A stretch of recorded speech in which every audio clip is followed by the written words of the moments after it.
一段很有力量的话分享给你。喷泉之所以漂亮，是因为它有压力；瀑布之所以壮观，是因为它没有退路；滴水之所以能穿石，是因为贵在坚持。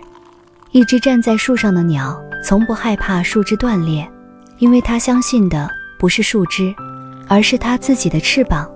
也许无人可依是上天给你的礼物，能够带你走出暴风雨的从来不是伞，而是那个无畏无惧的你自己。